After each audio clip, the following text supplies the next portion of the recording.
ng tamang kaalaman at mga paraan sa pagtatanim, pangangalaga, pag-ani at pagdevelop ng iba't ibang mga produkto hango sa niyog. Makinig na at lumahok sa libreng pagsasanay on-air. Handog sa inyo ng inyong Radyo Eskwela. Hatid ng Department of Agriculture at Agricultural Training Institute. O, wag liliban ha, dapat laging present. Ito ang Masaganang Coco Buhayan, School on the Air on Coconut Production and Processing.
Isang magandang tanghali po sa inyong lahat. Kayo po ay kasalukuyang nakikinig sa 95.1 Kiss FM. Sabayan din tayo napapanood sa official Facebook page at Agri Studio YouTube channel ng DAATI Calabarzon. Ganyan din sa official Facebook page ng Philippine Information Agency, Calabarzon, Philippine Coconut Authority, Region 4 at Tagkawayan Teleradyo. Tumutok lamang hanggang 1:00 ng hapon para sa programang Masaganang Coco Buhayan, School on the Air on Coconut Production and Processing. Ako po si Randy Remontigue. At ako naman po ang inyong lingkod, Antoinette Avila from Philippine Coconut Authority, Quezon 2, aka Coco Avi. At kami po ang inyong makakasama sa buong episode ng programa. Pagbati po muna ng magandang tanghali sa ating mga mag-aaral na magniniyog. Ano po, sa patuloy na pakikinig at pagsubaybay sa aming programa, sa araw na ito ay nais po naming bigyan pugay ang aming taus-pusong pagbati at pagkilala sa inyong dedikasyon at pagsisikap bilang isang magsasaka ng niyog. Ano po, ang inyo pong contribution sa industriya ng niyog ay napakahalaga and syempre hindi po ito mapapantayan. Bilang coconut farmers po, kayo ang tagapagtaguyod ng ating lokal na ekonomiya at nagbibigay ng pangunahing materyales sa maraming produktong pang-industriya at pang-consumer. Ano po, so maging proud po tayo kung tayo ay isang coconut farmers. Muli po, maraming salamat sa inyong walang sawang dedikasyon at sakripisyo. Naway patuloy kayong pagpalain ng ating Panginoon sa inyong mga gawain at magtamo ng katagumpayan sa inyong pagsisikap. Ano po? Muli po kayong nakatutok sa 95.1 Kiss FM at napapakinggan sa iba't ibang parte ng rehiyon sa pamamagitan ng ating partner radio station. Andyan ang Tagkawayan Teleradyo 101.7 FM at Channel 9 Cable TV tuwing Sabado at Linggo naman po sa parehong oras sa radyo natin Bonpen 102.5 FM at sa isang masaganang Coco Buhayan. Ano po? So para po sa mga nakatutok or nakasusubaybay lang sa aming programa, nais po naming ipahatid na ang Radyo Eskwela po ay ang programang hatid ng DAATI Calabarzon. Siyempre, kaisa dyan ang Philippine Coconut Authority Region 4, ang DARFO 4, tanggapan ng panlalawigang agrikultur ng Quezon, and siyempre, gayon din gusto ko pong bigyang pansin ang iba pa nating mga katuwang sa programang ito, ang mga lokal na pamahalaan sa lalawigan ng Quezon sa pamamagitan ng kanilang municipal agriculture offices, pagbati din po sa masisipag at syempre maaasahan na city or municipal agriculturist, PCA at SOA coconut coordinators. Kumusta po kayo? And syempre, partner, ano na ang ating susunod? Mukhang malalalim yung mga binitiwang pananagalog kanina. Oo, partner, syempre. Oo. At syempre mga kaibigan, mga taga-subaybay, ang programa ito bukas sa lahat na nais na makinig at matuto sa pagniniyog, higit sa lahat sa mga officially enrolled na mag-aaral sa ating pong programa. Ano po? At kung kayo po may mga katanungan o may gustong bigyan linaw ukol sa mga pasang tinatalakay, i-text lamang ang SOA Coconut Hotline. Ayan, sa mga numero na sumusunod. Ito po ha, 0969-477-0655. Ang numerong niya nabanggit po ay magsisilbing hotline natin dito po sa ating programa. Kaya't mainam na isave na po ninyo yung mga numero na yan. At yan naman po ilang numero. At numero din yan na inyong pong gagamitin sa ating pong question of the day. Pwede nyo i-text yan. Abangan po yung question of the day. Baka kayo na po ang susunod na manalo. Kada matapos po ang ating programa, magkakaroon kami ng isang katanungan ukol sa araling tinalakay. Ano po ang una na makatext sa numero na yan, may mga tamang na may katamang masagutan po ay siyempre may premyo yan mula po dito sa amin. 100 pesos worth of load o cellphone load ang manalo po sa question of the day aming so sa susunod na pag-i-air namin sa Masaganang Kokobuhayan. Kaya laging abangan itong aming question of the day at i-text ang inyong tamang sagot sa 0969-477-0655. Paalala po, mainam na sundin ang format sa pag-text. Yes, para sigurado kayo na yung panalo kapag na-receive namin ng inyong text. Para makakuha kayo ng premyo. Ang format po ay pangalan, then isunod po ang barangay at bayan na inyo pong location, at syempre ang inyong sagot. Mahalaga po na sumubaybay sa buong oras ng programa. Simula pa lang ngayon, dapat nakasubaybay na kayo para maibigay po yung tamang sagot sa question of the day. Yes, tama ka dyan, Coco Randy. So, ito na yung pinaka-inaabangan nila kung sino yung nanalo sa last question of the day natin. So, mga listeners, excited na ba kayo kung sino ang nanalo sa ating question of the day? Ang unang nakapag-text ng tamang sagot ay si RG Nakoy ng Barangay Navitas, Katanawan, Quezon. Congratulations sa iyo. So, ang kanyang sagot ay PCA mula sa katanungan na ito ang inaatasang magsulong at mabilis na pinagsama-samang pag-unlad at paglago ng niyog sa iba't ibang palm oil industry. Sa lahat ng aspeto nito upang matiyak ang mga magsasaka ng niyog ay magiging direktang kalahok at benepisyaryo ng naturang pag-unlad at paglago. Marami rin sumagot yung Chuck, kaya lang yung nauna. Yes, siya po ang nauna and tama rin po ang kanyang format. So, ang inyo pong premyo ay ang ATI Calabarzon na lang po ang makikipag-ugnayan sa inyo para maklaim po ninyo ang kaukulang premyo. And syempre, partner, magkakaroon din tayo ng maikling pagsasanay o short pieces na i-announce natin isang linggo bago magbigay ng pagsasanay para naman ma-refresh ang mga naging aralin at lalong mapaghandaan ang ating pagsusulit ng ating mga mag-aral dito sa programa. And syempre, bago po tayo magpatuloy, tayo muna po ay magbalik tanaw o review sa mga tilalakay ng ating mga guro nung nakaraang Biyernes. Okay po, para po muli sa mga susubaybay lang po at ngayon pa lang po nakikinig, kumuha na po kayo ng ballpen at papel para po kayo ay makapag-jot down ng mga programa at serbisyo ng ATI and also ng PCA para kayo po ay malaman ninyo kung alin po ang gusto nyong i-avail na programa. So, ayon kay Binibining Haurige, ang Agricultural Training Institute o ATI ay isang bureau ng Department of Agriculture na nagsisilbing capacity builder. Knowledge bank and catalyst ng Philippine Agriculture and Fishery Extension System. Ito ay may 16 na regional training centers sa buong Pilipinas kabilang ang Calabarzon na matatagpuan sa Barangay Lapidario 13, Martires City, Cavite. Mayroon din ang isang international training center on pig husbandry sa Lipa City, Batangas. Isa ang pangunahing serbisyo ng ATI ay ang pagbibigay ng pagsasanay at iba't ibang gawain na may kinalaman sa agricultural extension, partner. And syempre, ito yung mga programa ng DAATI para sa rehiyon ng Calabarzon. Unang-una po dyan, ang training services upang palakasin at ang kakayahan ng sektor ng extension ng agrikultura sa pangisdaan tulad ng training programs on Farm Business School. Siyempre, kapartner niya ng Villar Sipag Foundation. Mga pagsasanay sa ilalim ng rice, RCEF, corn, high value crops development program, livestock urban, organic agriculture, gardening at webinars tungkol sa urban agriculture. And ikalawa po, ang scholarship programs. Ano po? Education grants for extension workers or EDGE program at Easy Agri Scholarship Program. And pangatlo, pinapaigting din ang paggamit ng digital platform sa iba't ibang programa. Ano po? Isa rito ang e-learning for Agriculture and Fisheries School on Air and Digital Farmers Program at Farmers Contract Center. Ano po?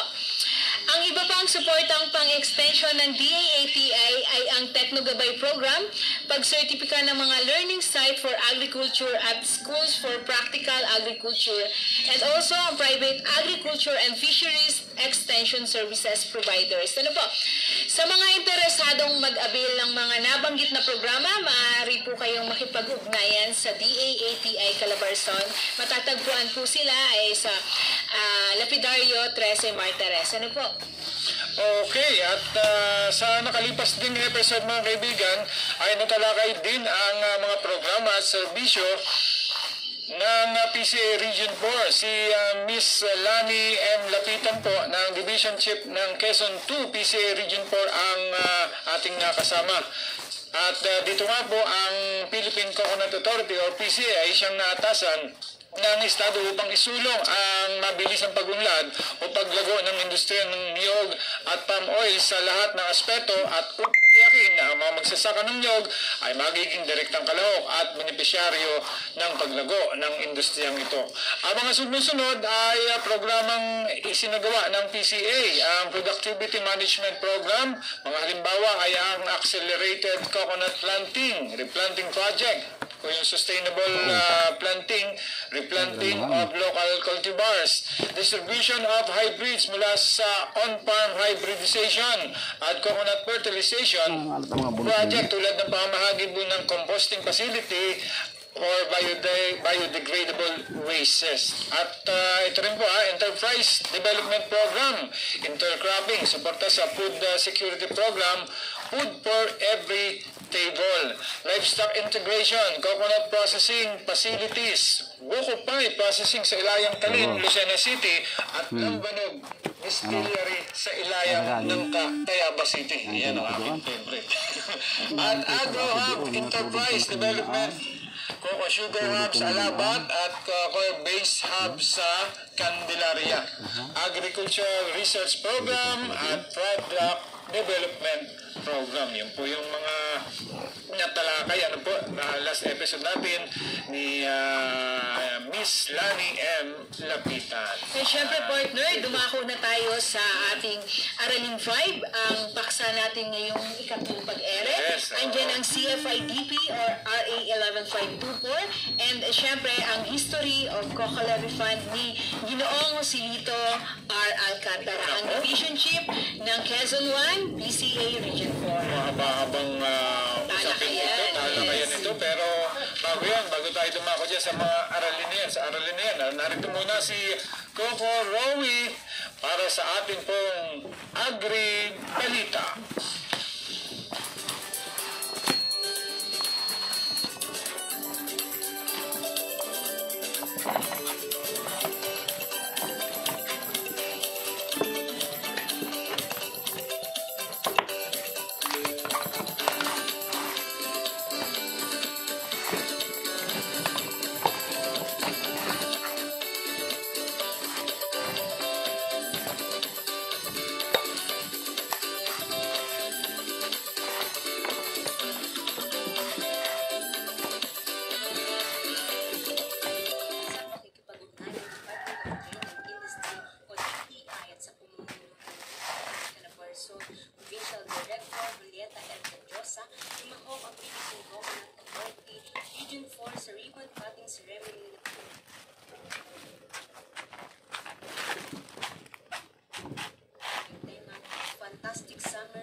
lalawigan ng Quezon. Makikita dito ang iba't ibang produkto na gawa sa niyog, how at kape katulad ng virgin coconut oil, coco jam, coco sugar, soft vinegar, cider vinegar, spicy vinegar makapuno, buko pie, coconut oil, handicraft na gawa sa bunot ng niyog, iba't ibang uri ng tsokolate, tableya, kape at alam. Hinihikayat ang mga taga-Quezon na tangkilikin ng CFIDP Calakal, Quezon kung saan makikita ang iba't ibang paboritong lokal na produkto ng Quezon. Ang trade fair ay mula ika-25 hanggang ika-31 ng Mayo taong kasalukuyan.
Okay, tayo po ay magkakasama pa rin sa programang Masaganang Coco Buhayan School on the Air on Coconut Production and Processing. Patuloy lamang na tumudok dito sa 95.1 Kiss FM, radyo natin Bonpen, 102.5 FM, Tagkawayan Teleradyo, 101.7 FM at Channel 9 Cable TV. Live na live rin niyo po kaming napapanood sa official Facebook page at Agri Studio YouTube channel ng DA-ATI Calabarzon. Ganun sa official Facebook page ng Philippine Information Agency Calabarzon, Philippine Coconut Authority Region 4 at Tagkawayan Teleradyo. Ayan, silipin na natin, Coco Abby, yung ating mga taga-subaybay sa ating Facebook. Ano? Yes, okay. Shout out natin si Abuhel Barago from Gumaca, Quezon. And patuloy na nanonood sa atin. And syempre kay Saldua Big, kay Junito Amparo, kay Paul Olivera, Florence Vidal Serna, Miguelita de la Peña, Mila Ramos. Mayroon din tayong tagapakamig sa Unisan Quezon, no? Sonia Generoso. Magandang tanghali daw po. Sabi yan ni Alaina Francisco. Ayan. And also, partner, shoutout natin ang Jigmas Coconut Farmers ng General Luna na pinamumunuan ni Pangulong Michael Angeles. Ano? Andyan din syempre ang Makofed ng Makalelon sa pamumuno naman ni Pangulong Virgilio Gonzales. And also, hindi papahuli ang kalipunan ng Magniniyog sa Lopez na pinamumunuan ni Pangulong Timoteo. And shoutout din po sa OPA Coconut Division, especially kay Miss Faye Donaway and Tess Ovenia. Magandang tanghali po sa inyo dyan. Baka nagtatanghalian niyo sila, no? Sana all. Ayan. At syempre, sa oras na to, atin na pong pakilala ang ating pong guro, ang ating pong programa. Ito po ay sa katauhan ni Ginoong Joselito R. Alcantara, ang Division Chief ng Quezon 1 PCA Region 4 at ang kanya pong paksang tatalakayin. Nako, medyo mahaba-haba ito, sir, ano? Ang ating pong Aralin 5, ang CFIDP. Ito po yun sa RA 11524, ang History of Coco Levy Fund. Nako, ito talagang hindi ka pa pinapang-atayok. Hindi pa pinapanganak, Coco Levy na pala ito, ano? Kaya ito na, atin na pong welcome si Sir Joselito. Sir, paano ba tatawagin namin kayo? Sir Lito na lang? Sir Jojo. Jojo, ayun. Parang layo, sir. Sir Jojo, magandang tanghali po. Bati muna kayo. Magandang tanghali sa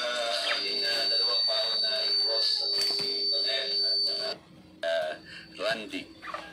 So binabati ko rin po ang lahat ng magsasaka ng niyog sa buong Region 4. Ito po ay binubuo ng Calabarzon at Mimaropa. Yes po. Oo, kaya pala wala ng A or B, basta 4 lang. Oo, Region 4. Magkasama na. Kaya napakalaki ng ating nasasakupan ngayon. Yes, sir. Okay, binati na lang kayo ni sir sa buong rehiyon. Dito pong simulan, sir, at nakaantabay na po ang ating mga estudyante sa inyo pong ibabahagi ngayong araw na ito. Ano po ba ang kasaysayan nitong Coco Levy Fund at paano po ito naisakatuparan, mga mama? Pero sige po, simulan na natin. Randy, medyo mahaba talaga itong ating diskusyon ngayon. Yes. At hindi lang mahaba. Ito ay isa sa pinaka-importanteng pag-uusapan dito sa School on Air. Okay. Dahil kung wala itong history of coconut levy, marahil wala din yung Republic Act 11524. So, umpisahan natin kung saan dapat nating umpisahan. Yes po. No? Para malinaw. Alam nyo, napag-alaman ko na ito palang pagpataw ng buwis ay nag-umpisa noong June 17, 1954. No, sa pamamagitan ng Republic Act 1154 o yung tinatawag nating Coconut Development Fund. Ako ay hindi pa isinisilang ng panahong ito. Ang Pangulong na naglagda ng batas ay ang ating dating Pangulong Ramon Magsaysay. So ngayon, noong 1971, naisabatas yung Republic Act 6260. So, naamyendahan na po yung 1154. So, dito po sa Republic Act 6260, siguro tatanungin nyo, bakit meron tayo nito? So, ito ay yung pag-institute ng Coconut Investment Fund. Ang RA 6260 ay isinabatas para sa CIF. Ito po ay pupunduhan at pangangasiwaan ng coconut farmers sa pamamagitan ng Coconut Investment Company. Bakit? So para ganap na gamitin ang potensyal at kakayanan ng ating coconut farmers para pag-ibayuhin ang produksyon, mabigyan ng malaking bahagi sa pagpapaunlad ng industriya ng niyog. So pangalawa, para pabilisin ang paglago ng coconut industry at iba pang produktong galing sa niyog. Pangatlo, ayusin ang merkado. At ang huli ay upang siguruhin na matatag at maayos ang kita ng ating mga coconut farmers. So dito po sa batas na ito, 6260, nag-impose po tayo ng levy o ng buwis na nagkakahalaga ng 55 centimos. Sa lahat po ng first domestic sale ng kada 100 kilo ng kopra. So ito po ay pinamahalaan ng Philippine Coconut Authority as collecting agent. So yan pong 55 centavos per 100 kilo of copra equivalent. Yun pong 2 sentimo ay gagamitin para sa organizational and operational expenses ng PCA. Yun pong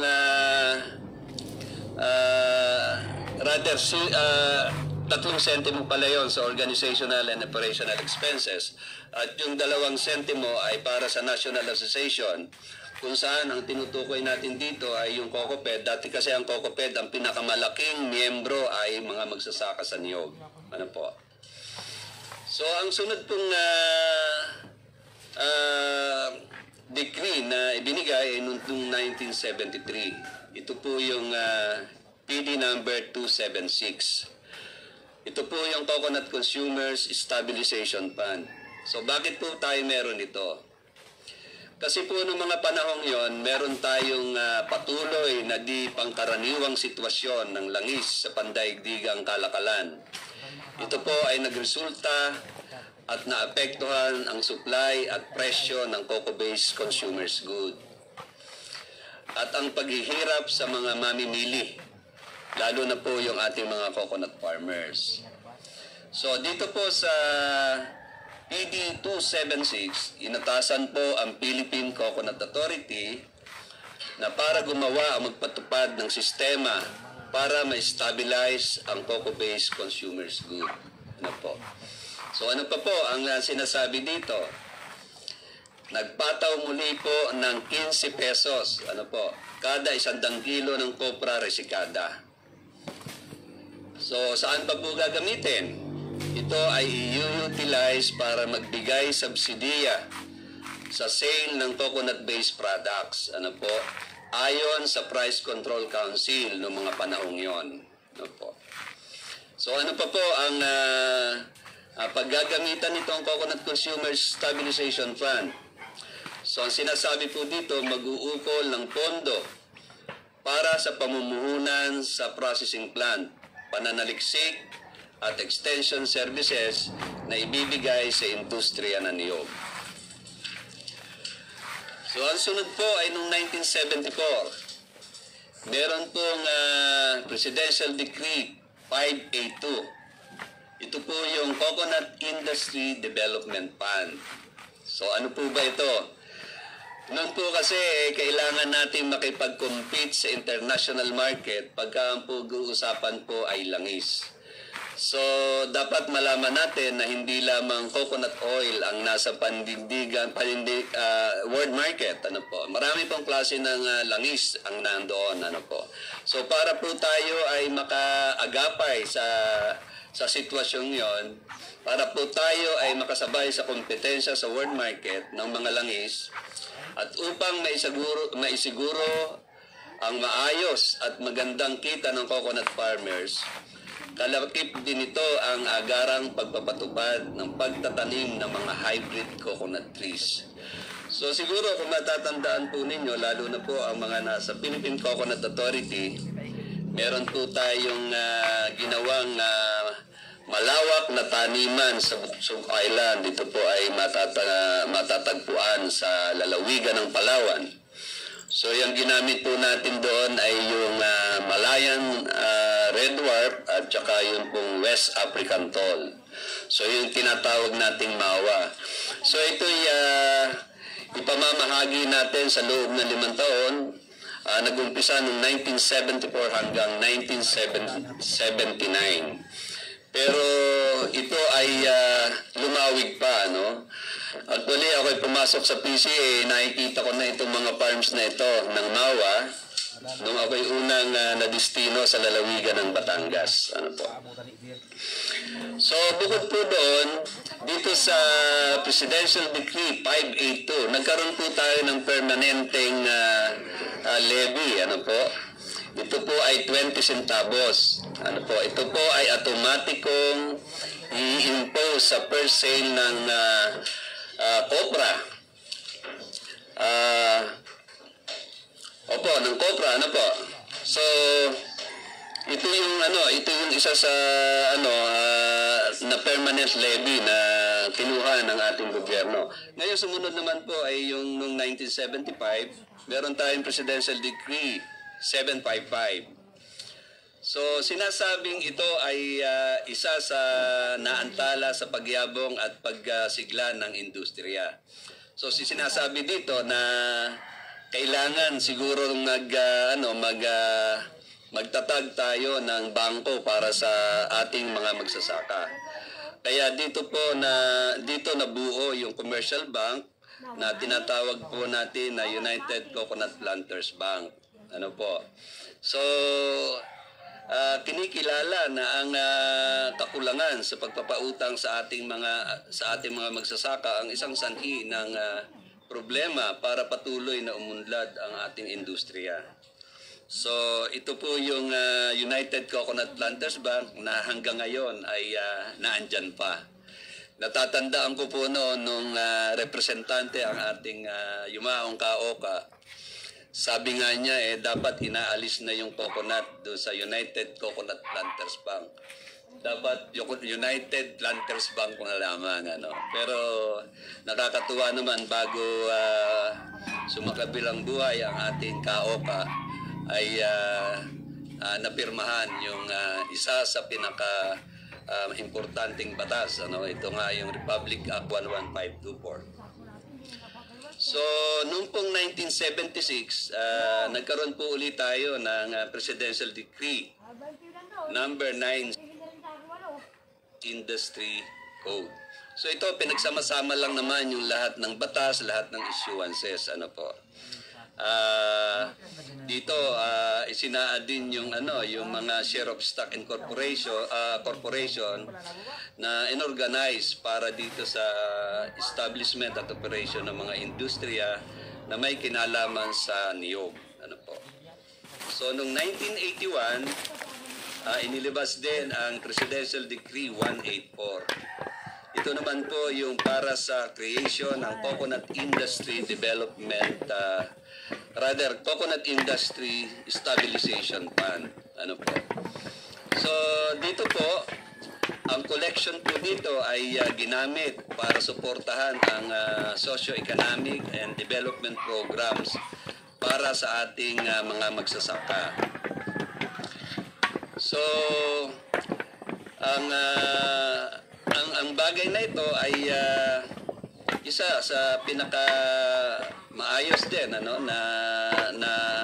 degree na ibinigay noon. So kung titingnan po ninyo, kung nasundan nyo po yung aking inilahad sa inyo, meron tayong 5 pangunahing coconut levies na ipinatupad dito sa ating bansa. Yun nga ang sinasabi ko, ang una ay yung Coconut Investment Fund under Republic Act 6260. Yung Coconut Consumers Stabilization Fund na later on ay nirename na Coconut Industry Stabilization Fund, created under PD 276. At ang isa pa ay yung Coconut Industry Development Fund, created under PD number 582.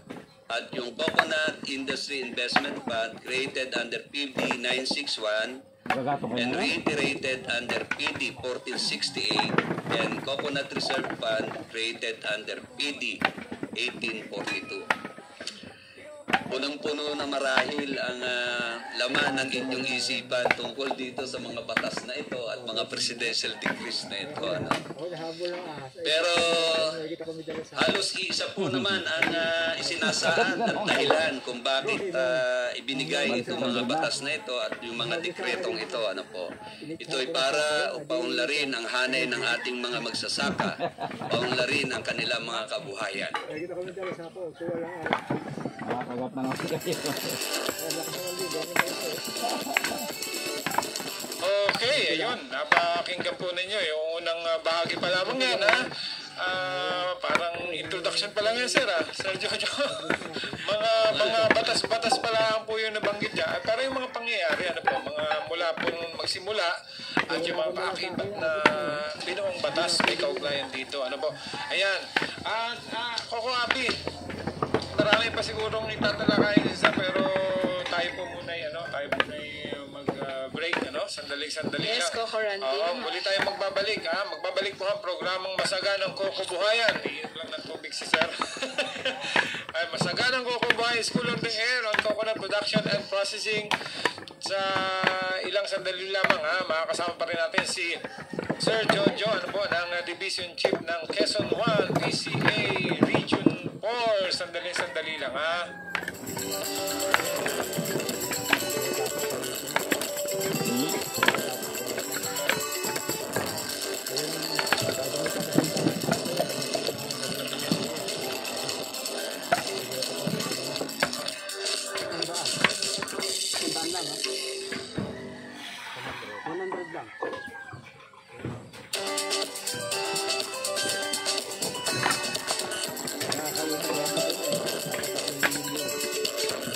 At muli po kaming Nagbabalik ang inyong lingkod, Coco Avi and Coco Randy.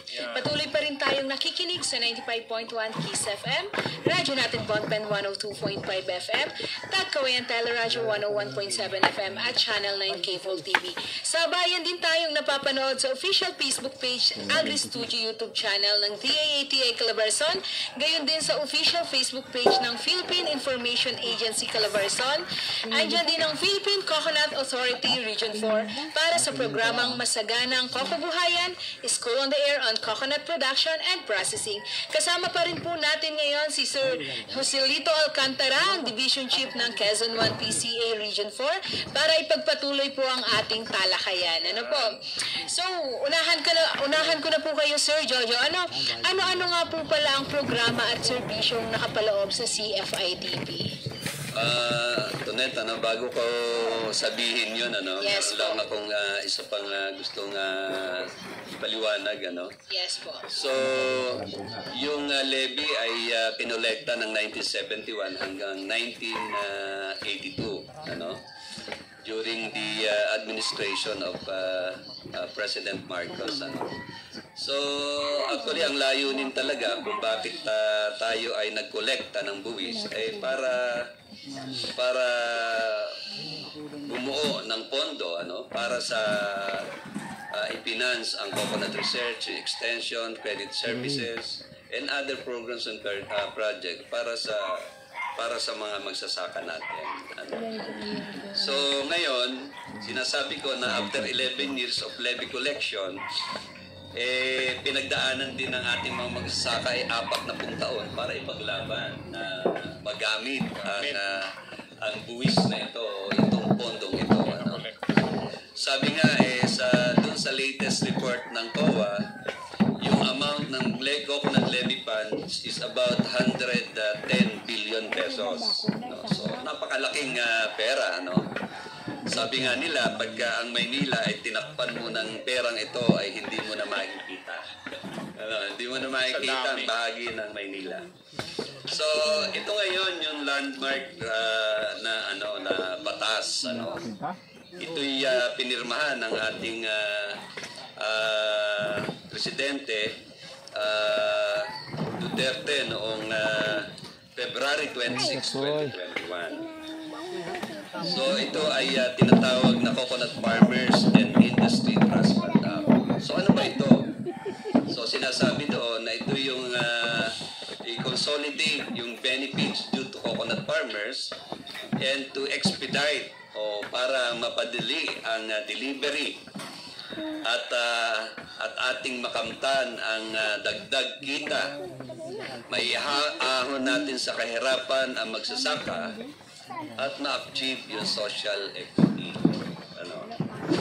So, ang maganda dito sa batas na ito, hindi lamang PCA ang magtataguyod ng mga programa at proyekto para sa ating coconut farmers. Actually, meron tayong 16 na ahensya ng gobyerno na tutulong dito para itaguyod ang lahat ng pangangailangan ng ating magsasaka sa iyo.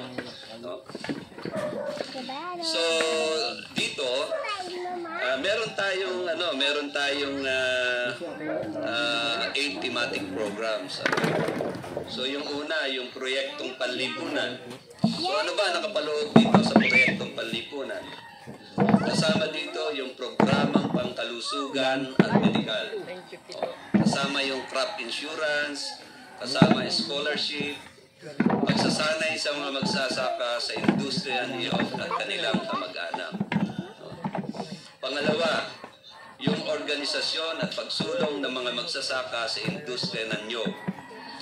Pangatlo, yung hybridization. Kagaya ng sinabi ko kanina, nakasaad doon sa isa sa major law ng Coco Levy ay yung hybridization. So may hybridization na tayo nung una, yung sinasabi ko nga na nasa Bugsok Island, kung saan tinamnan natin ang mawa hybrid. So ngayon, meron tayo ulit yan. Ito ay pangungunahan ng Philippine Coconut Authority. Yung parte ng operasyon ng hybridization at yung parte ng pananaliksik ay gagampanan ng Department of Science and Technology. So pangapat, pagpapaunlad ng negosyo sa sakahan na nakabatay sa komunidad at rehabilitation at pagpapaunlad. So nakapailalim dyan ang intercropping. Ang atin nga yung binibigyang pansin ay yung rejuvenation at pagpapaunlad muli ng ating kape at kakao. Pangalawa, livestock and poultry integration. Ang pangatlo ay yung dairy integration. So panglima, meron tayo integrated coconut processing and downstream products o yung shared facilities. Pang-anim, mga makabagong proyekto na sa pananaliksik at kanilang praktikal na aplikasyon, pagproseso at pamamahagi ninyo. At ang panghuli ay yung support services, yung pagpapautang, pananaliksik, pagkakakalakal at promosyon sa pamilihan, infrastruktura, mga patakaran at regulasyon nito. So gusto ko lamang ibahagi sa inyo muli yung yung sa hybridization o yung hybrid coconut development. So sabi ko kanina, PCA ang sa operation at DOST sa pananaliksik. So dito sa kada taong pondong ibababa ng ating gobyerno, merong 15% ang PCA at 5% ang DOST. Sa larangan naman ng medical at saka health services, ito ay may 10% ng kabuuang annual budget ng Coco Levy. So, pangatlo, yung research on coconut hybrids, ayun nga, sinabi ko kanina, 5% sa DOST. So, dito nakapaloob din ang programa ng credit programs. So, ito ay sa pakikipagtulungan ng DBP at ng Land Bank of the Philippines. So, meron silang share dito na 10%. So, ang sunod ay yung infrastructure development. Ito yung sa DPWH. So, meron silang 10%. So, gusto kong isunod yung sa PhilMec na meron din silang shared facilities processing na 10%. So, palaging magkaakibat ang tanggapan ng DPWH at ang PhilMec. Ang PhilMec ay magbibigay ng mga makinarya at mga equipment kung anong processing programs o project ang magiging kagustuhan ng ating farmers cooperative.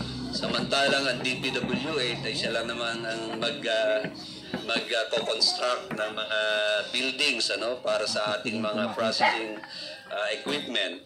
Kasama na dito yung farm to market road. So ngayon meron din tayong scholarship. Alam natin na maraming anak ng ating mga magsasaka ay mga matatalino. Ngunit wala silang kakayanan mapag-aral ang kanilang anak. So ngayon meron po tayong kasama na ahensya ng gobyerno. Ito ang Commission on Higher Education na kung saan meron siyang 8% sa total budget, annual total budget. So ang isa pa sa pinaka-importante na programa ay yung ipagkakaloob po ng TESDA at saka ng ATI. Ito yung mga skill trainings at iba't iba pang klase ng mga trainings na kinakailangan ng ating mga magsasaka. So ang sunod po dito ay yung research, marketing, and promotion. So nandito po ang DTI. So ipinopromote nila dito yung mga pagtataguyod ng small and medium enterprises. So meron po silang 5% fund allocation. So ngayon po, hindi lamang ibang halaman o halaman sa ilalim ng nyugan ang ating i-insured. Kasama natin ang crop insurance o yung PCIC, yung Philippine Crop Insurance Corporation, meron silang 4%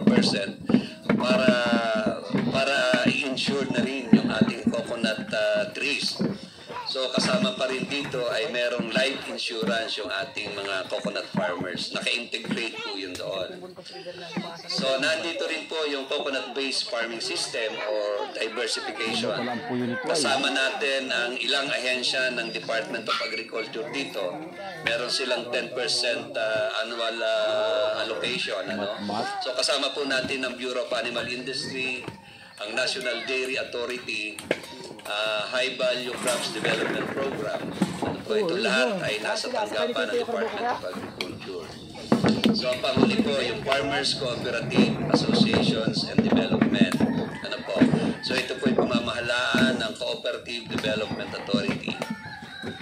So ang isa pong importante o basic features ng batas natin ng 11524 ay yung pong National Coconut Farmers and Registry System. So sinasaad sa batas na kailangan lahat ng ating magsasaka, farm owners and farm workers ay kinakailangan marehistro sa National Coconut Farmers and Industry Development, National Farmers Registry System. So ngayon po ay patuloy nating ginagawa ang pagpaparehistro o pagtatala ng ating mga magsasaka. Katunayan, meron tayong deadline ngayon na ibinigay sa atin ng ating central office na dapat by June 30 ay makapag-come up na tayo ng ating final listing ng ating mga listahan ng mga magsasaka. Ano po? So, importante din po doon, sinasabi din doon na kailangan mag-form sila ng kooperatiba. Ano po? Para sila ay maging kasama sa lahat ng programa na nakapaloob sa Coconut Farmers and Industry Development Program. So, nakikita natin ngayon, sa lagi naming pagsasagawa ng pagpupulong, ang lagi ko sinasabi, mas maganda tatanungin natin ang magsasaka kung ano ang kanilang mga problema.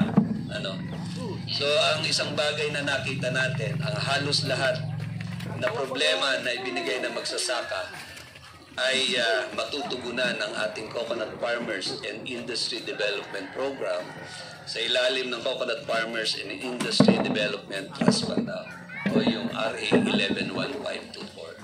Sir Jojo, para lang din po sa kaalaman ng lahat, kanino maaaring makipag-ugnayan o yung mga interesadong makatanggap ng benepisyo ay kanino daw po pwedeng makipag-ugnayan? Pwede po kayong makipag-ugnayan sa lahat ng provincial offices ng Philippine Coconut Authority, maging ang aming mga field officers na nakatalaga po sa iba't ibang bayan na nasasakupan po ng lalawigan ng Calabarzon at lalawigan ng Mimaropa. Pwede rin po silang dumulog sa ating partner agency o yung mga implementing agency. We have 16 of them. Yes. Okay, thank you very much, Sir Jojo, for generously sharing your knowledge. Pero before po kayo magpaalam, may gusto po ba kayong sabihin or announcement para sa ating mga listeners ngayong araw? Ito yung palagi kong sinasabi, Sabi ko nga, yung ating mga nakakausap na mga magsasaka ngayon, hindi na halos sa henerasyon nyo itong programang ito. Ito'y para sa mga susunod nating henerasyon. Kaya napakalaki ng obligasyon natin na dapat ating pagbubutihin itong bagay na ito para makatabay sa mga susunod na henerasyon. Itong batas na ito o itong programang ito ay patutupad natin sa loob ng 50 taon. Marahil ang bawat isa sa atin ay wala na sa panahong yon or after 50 years. So yan lagi ang binibili natin. Kung hindi natin ito maaayos ngayon, sa tingin ko, wala nang dadating pang kasing gandang programa nito para sa ating magsasaka ng iyon. Yes, tama, sir. Okay. At siguro naman maraming natutunan ng ating pong estudyante ngayon. Napaka-detalye nung sinabi ni Sir, may kaugnayan po sa kanyang tinalakay dito po sa Coco Levy Fund. Okay. Tayo po ay magbabalik pa ang Coco Buhay School on the Air on Coconut Production and Processing sa ilang lamang.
inyong tagapaglingkod, si Coco, Randy, and Coco Avi. Ano po? So, ito na, partner, ang inaabangan ng lahat, ang question of the day. So, mga listeners and mga estudyante ng programa, inaanyayahan po namin na i-ready ang inyong cellphone and yung load para sa question of the day. Para kayo magka-load.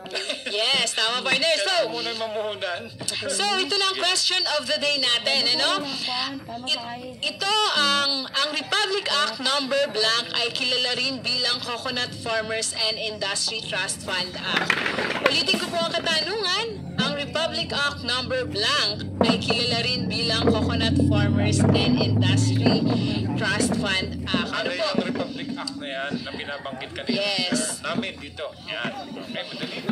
Yes, partner. Para makasali, text ang sumusunod, pangalan, space, bayan, space, barangay, space, at tamang sagot sa ating question of the day. And syempre, send yan sa ating SOA hotline na may numerong 0969-477-0655. Ulitin ko po, 0969-477-0655. Abangan sa susunod na pag-ere ang tamang sagot sa question of the day at maswerteng mananalo ay makakatanggap ng 100 peso worth of cellphone load. Yan. Sige, text na kayo, Pero dire-diretso lang po ang pakikinig at meron po kaming ilang minutong natitira sa ating pong programa. Atin lang muli pa salamatan ang ating pong naging guro ng ating pong programa. Parang nabitin pa si Sir, may mga gusto pa pero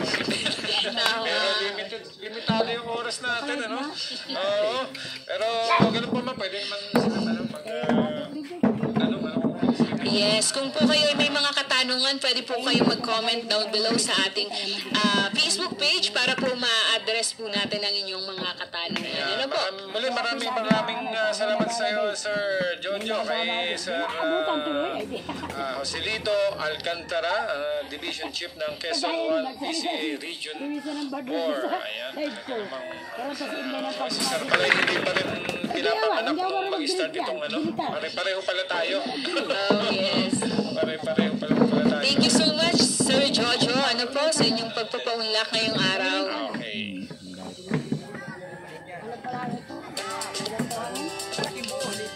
At syempre, kung kayo po may mga katanungan gustong bigyan linaw, ito lang ang binabanggit namin sa inyo, ukol sa mga paksang tinalakay namin, i-text lamang po sa number na 0969-477-0655. yes, yan po. And syempre, partner, ang dapat nilang abangan bukas, ika-2 ng Hunyo, para sa ating Aralin 6, ang CFITP Crop Insurance ni Miss Lovely de la Cruz Piñera, ang Coconut Focal Person ng PCIC Regional Office 4. Ayan, bukas yan. And syempre, pasalamatan rin natin, partner, ang mga tumutok sa ating ikatlong episode. Oo naman. Okay, maraming salamat po sa pagtutok ninyo sa ikatlong episode ng aming programa. Ang inyong patuloy na suporta at interes ay napakahalaga sa amin. Lubos kaming nagpapasalamat sa pagkakataong maibahagi sa inyo ang mahalagang impormasyon at mga kalaman. Ang inyong pakikipaglahok sa pagiging present ay nagpamalas po ng tagumpay ng ating programa. At kami ay lubos na nag-aalay ng mga nilalaman na informatibo at kaugnay sa inyong mga pangangailangan, syempre. Salamat sa pagiging dedikado at tagapakinig at umaasa po kami na makapagdala ng mas marami pang mahalagang talakayan sa hinaharap. Manatiling nakatutok sa tuwing Webes at Biyernes sa ganap na alas 12 hanggang 1:00 ng hapon sa 95.1 Kiss FM, Tagko Yan Teleradio 101.7 FM at Channel 9 Cable TV. Tuwing Sabado at Linggo naman, sa parehong oras sa radyo natin Bonpen 102.5 FM. And also, palike and follow din ang official social media pages ng DAATI Calabarzon sa Facebook, Twitter, at Instagram para manatiling updated sa pagsasanay at gawing pang-extension na isinasagawa ng ahensya. And also, pasubscribe din sa official YouTube channel, ang Agri Studio, gayon din ang official Facebook page ng Philippine Coconut Authority Region 4 at Philippine Coconut Authority Quezon 2. Muli, maraming salamat sa inyong pakikinig. At sa ngalan po ng aming Regional Manager 3, Mr. Bibiano Concibido Jr. at sa Center Director ng DAETI Calabarzon, Dr. Rolando Maningas. Muli maraming salamat po sa lahat na mga laging nakasubaybay, higit sa lahat ang mag-aaral na magsasaka ng niyog, masaganang kokobuhayan, School on the Air on Coconut Production and Processing. Muli po ako si Coco Abi ng Philippine Coconut Authority Quezon 2. Tandaan, linangin ang kaalaman tungo sa masaganang kokobuhayan. Ayun. Medyo tinapos mo na talaga, ha? Yes.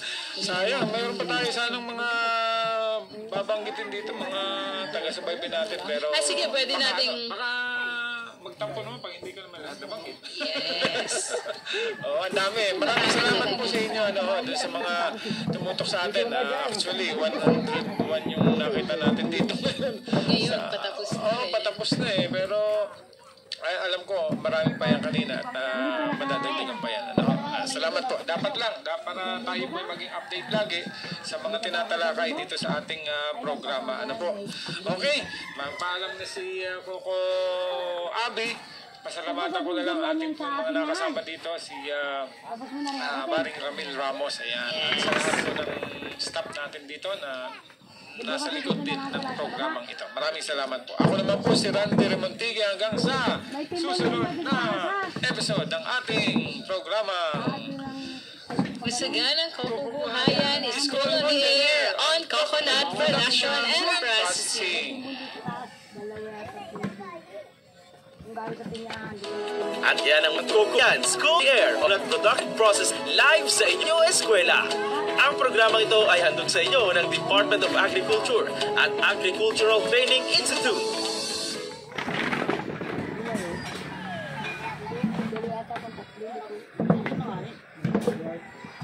Napapagod ako ng kahit siya. Timbo ko pa. Talaga naman galing siya sa ibawan. Ay, doon sa pantay, kada timbo, kada puloy. Diyan ka maray, diyan ka sasaksak. Sabi ni, ang hirap pagkakutay. Ikakaunti. Danay yun. Sige, para masabing madami. May mga tarong ako. Dami na nila. Ito na sila ay. Ano laban nila ba? Hapitin na ako. Oo, namimili ako. Bakit makabinta ka? Alam, mga na. 5 piso.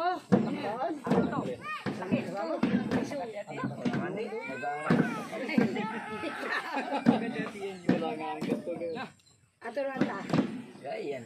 Ay, bukas na naman nasa barangay ka. Sa mga huli yan? Piso.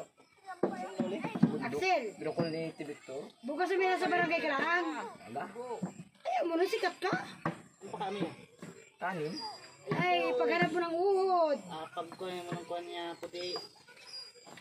Naghanap ko ng uwak na puti. Ay, na may kaunting puti na. Hindi, pakain ko yung talong tayo. Pakain yung sisi. Pagsisip na manok mo, hanap niyan. Pero nasa bayan na, nakakabait din nga. Nasa bayan na lang.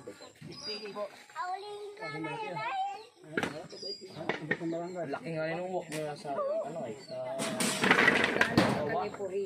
Kako lang. Kasi nag-asilap din niya kahit. Oo. Yung position ko rin. Sige, dati dito, buti may ano. Yung naimik dati dyan. Yung naimik.